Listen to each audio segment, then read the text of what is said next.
So today's our topic is regression.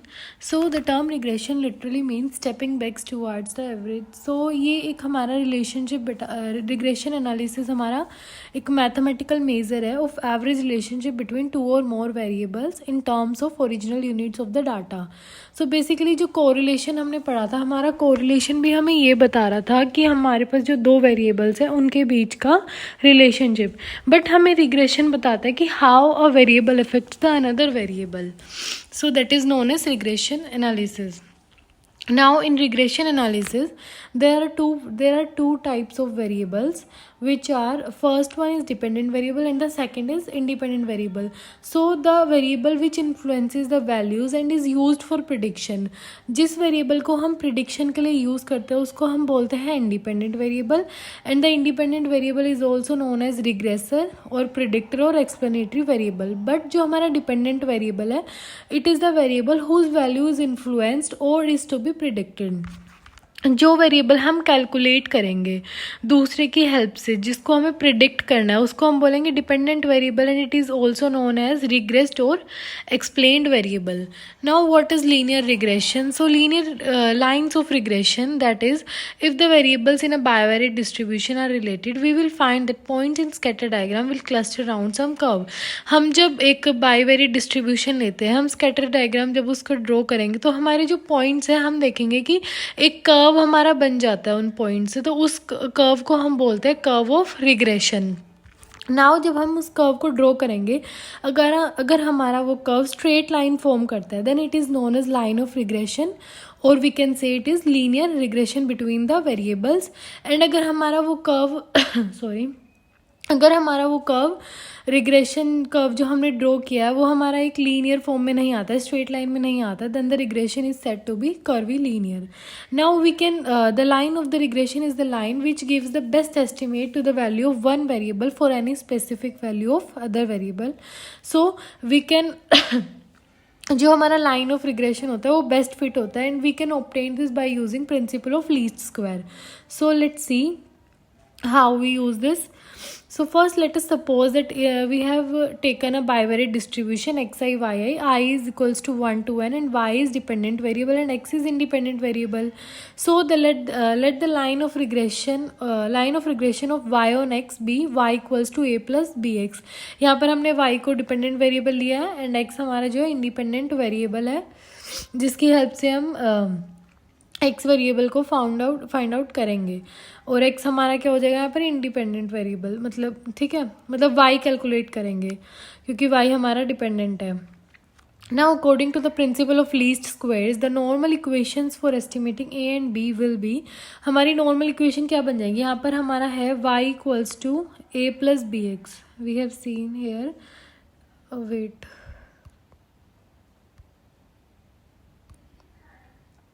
so here y equals to a plus bx we have given. When we apply the principle of least square, we will get sigma I equals to 1 to n, yi will be equals to na plus b sigma I xi, and xi yi will be equals to a sigma xi plus b sigma xi square. So जो हमारी first equation है sigma yi, when we divide it by n, we will get y bar equals to a plus bx bar.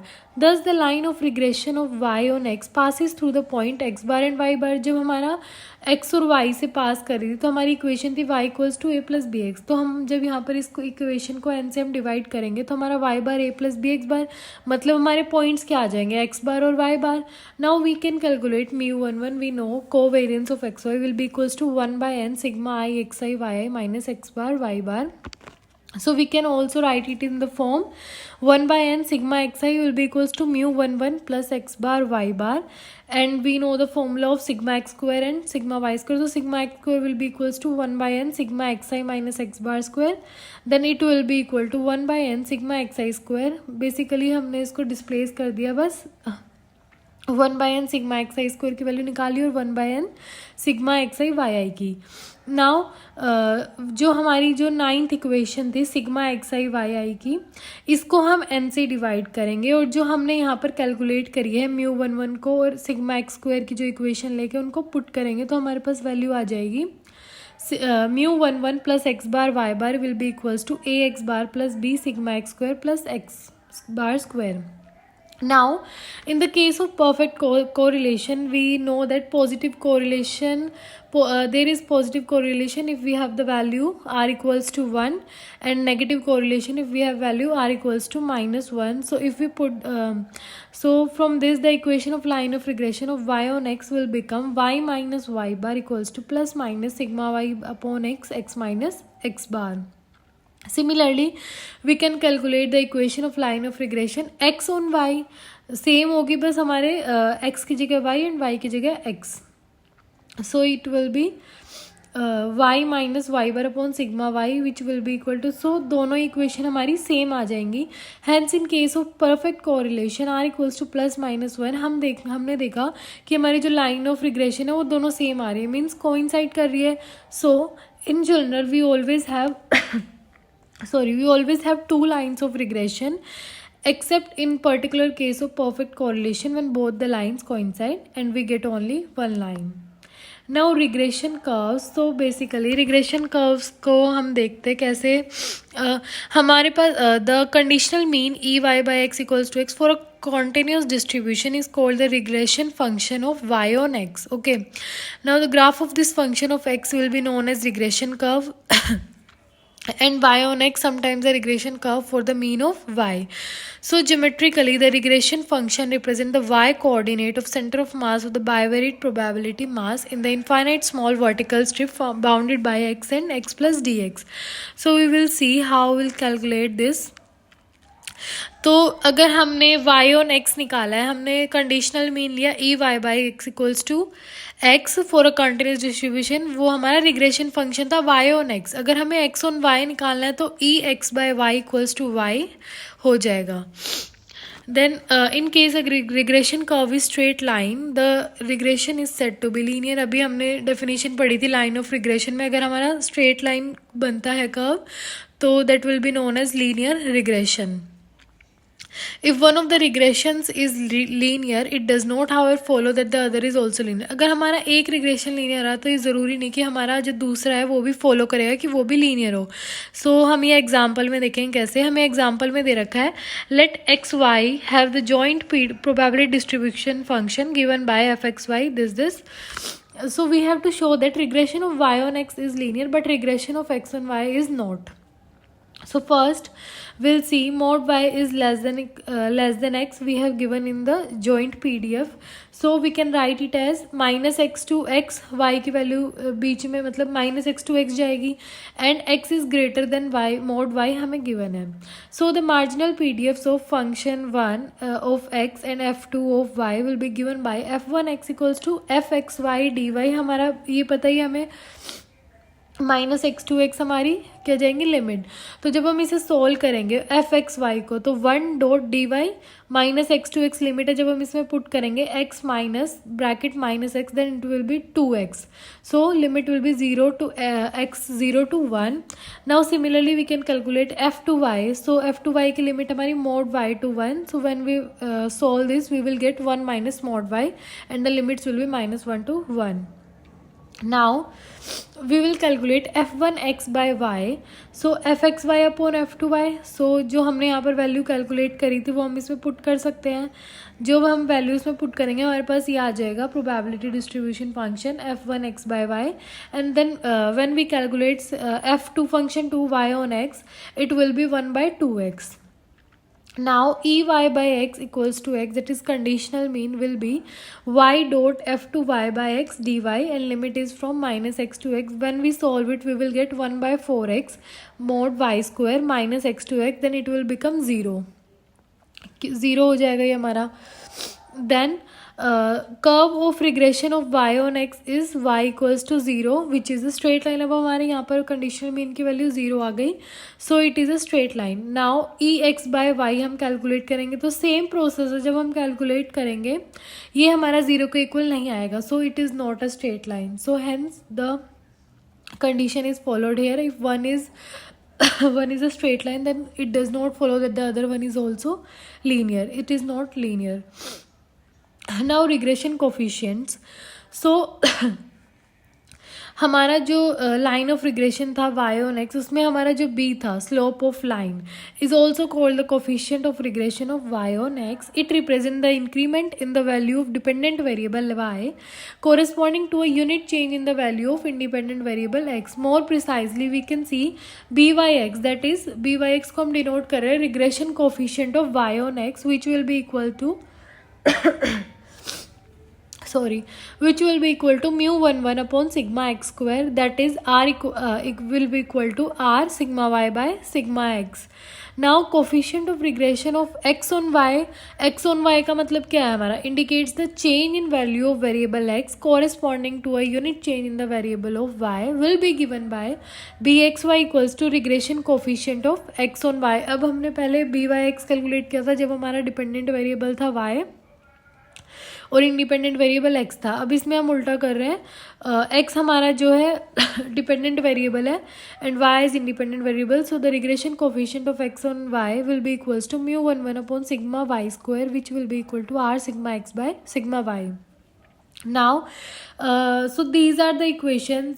जब आपका competitive exam होगा उसमें तो ये सब चीज़ें प्रूफ में मांगते नहीं है, उसमें डायरेक्ट क्वेश्चन आता है कि calculate the slope of the regression curve, या कि किसको हम कौन सी कंडीशन है जिसमें हम लीनियर प्रूफ करते हैं. क्या ये ज़रूरी है कि अगर एक लीनियर है तो दूसरा भी लीनियर होगा, तो ऐसे वन स्टेटमेंट क्वेश्चन आते हैं, तो इनकी वो ज़रूरी नहीं है. Now properties of regression coefficients. तो first property is correlation coefficient is the geometric mean between the regression coefficients. Okay, जो हमने कैलकुलेट किया था bxy and byx, when we multiply these we will get r sigma x by sigma y into r sigma y by sigma x. so these will cut out and we will get r square. तो r square हमारा क्या है, r जो था हमारा correlation coefficient it will be equal to bxy into byx. तो r जब हम कैलकुलेट करेंगे plus minus under root bxy into byx हो जाएगा. That is it is the geometric mean between the correlation coefficients. Now second property is if one of the regression coefficient is greater than unity the other must be less than unity. अगर हमारा एक regression of coefficient जो है unity से बड़ा है तो दूसरा हमारा जो है वो उससे छोटा होगा 1 से. So let's say byx be greater than unity, so we have taken here byx will be greater than 1, so we can write it as 1 by byx will be less than 1, and we know the condition of correlation coefficient, that is r square is less than equals to 1. so r square हमने अभी first property में पढ़ा, it is the geometric mean. तो r square है तो byx into bxy which will be less than equals to 1. So here we can write it as bxy less than equals to 1 by byx and less than 1. Now third property is arithmetic mean of regression coefficient is greater than the correlation coefficient r provided r is greater than 0. जो हमारा regression coefficient का arithmetic mean होता है वो हमेशा correlation coefficient r से ज़्यादा होगा. We will prove this, we have to prove. Now arithmetic mean हमको कैसे डिनोट करेंगे, 1/2 byx plus bxy that is हमारी रिग्रेशन कोफिशिएंट जो है it should be greater than and equals to r. सो 1/2 byx का भी हमने फॉर्मूला ऊपर डिराइव किया था r sigma y upon x, bxy का था हमारा plus r sigma x by y that will be greater than equals to r. When we solve it we will get sigma y upon sigma x plus sigma x upon y will be greater than 2. Okay, now when we solve it we will get sigma y minus sigma x will का whole square will be greater than 0 which is always true because square of quantity किसी भी quantity का हम square करते हैं तो हमेशा greater than 0 ही आएगा. Now property 4, that is regression coefficients are independent of the change of origin but not of scale. So हम लेट कर लेंगे u equals to x minus a upon h and v equals to y minus b upon k. So we can also write it in the form x equals to a plus h and y equals to b plus k v, and here h and k are constants which are greater than 0. So we know the formula of covariance of xy, it will be equal to hk that are constants multiplied by covariance of u and v. and we know sigma x square equals to h square sigma u square and sigma y square equals to k square sigma v square. ये जो सारी terms है ये सारी याद करनी होंगी क्योंकि हम ये पहले जो टॉपिक्स है उसमें हम प्रूव कर चुके हैं कि ये टर्म्स आई कहाँ से है, तो हम डायरेक्ट इसमें इनका यूज़ करेंगे. So when we put the value of b y x that is regression coefficient of y on x it will be equals to mu one one upon sigma x square. So we will put here the values and we will get k by h b v u. Similarly, we can prove that bxy equals to h by k buv.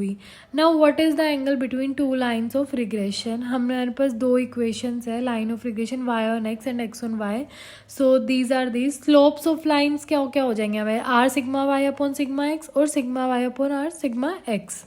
So if theta is the angle between these two lines of regression, तुम इसे direct याद कर सकते हो. tan theta जब हम calculate करेंगे इसकी वैल्यू आ जाएगी थीटा की tan inverse 1 minus r square. R हमारा कोरिलेशन कोफिशिएंट है sigma x sigma y upon sigma x square plus sigma y square.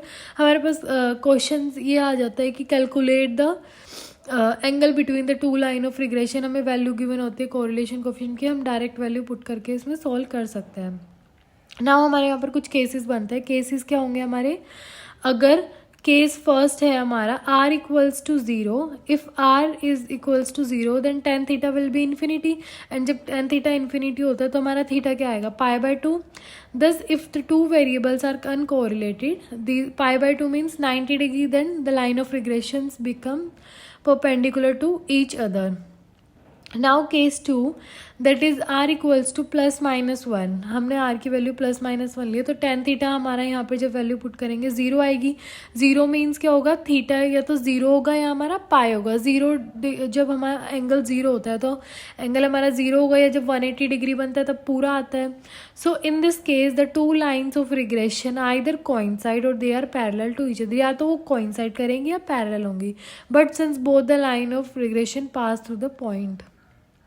Now standard error of estimate और रेजिडुअल वेरिएंस. अब हमें स्टैंडर्ड एरर कैलकुलेट करना है इसमें. So the equation of line of regression of y on x is, हमारे पास ये equation है, इसको हम ऐसे भी लिख सकते हैं y minus y bar upon sigma y which will be equals to r x minus x bar upon sigma x. So the residual variance that is sy square will be is the expected value of square of deviations of observed values. ये हमें पता ही है variance की जो definition होती है. So as given by the line of regression of y on x, thus sy square will be equals to expectation of y minus y bar plus जो हमारी ये ऊपर इक्वेशन दे रखी है उसके एक्सपेक्टेशन को इक्वल रखेंगे. देन हमारा जो इसकी वैल्यू है वो आ जाएगी sigma y square E y star minus r x star का होल स्क्वायर. हमने ये जो स्टार लिया है स्टैंडर्डाइज्ड वेरिएट्स के लिए लिया है. When we calculate ex star square, it will be equals to 1 and it will also be equal to ey star square, and ex star y star will be equals to r, that is correlation coefficient. Now we can calculate we can put these values over the above equation, then we will get sy will be equals to under root sigma y upon sigma y under root 1 by minus r square. And similarly we can calculate the estimate of x which will be given by sx equals to sigma x 1 by r 1 minus r square raised to the power 1 by 2. Now there are some remarks. If अगर हमारा sigma s x square या s x y square हमारा greater than equals to zero है, तो अगर वो हमारा greater than equals to zero तो it will follow 1 minus r square will also be greater than in equals to zero.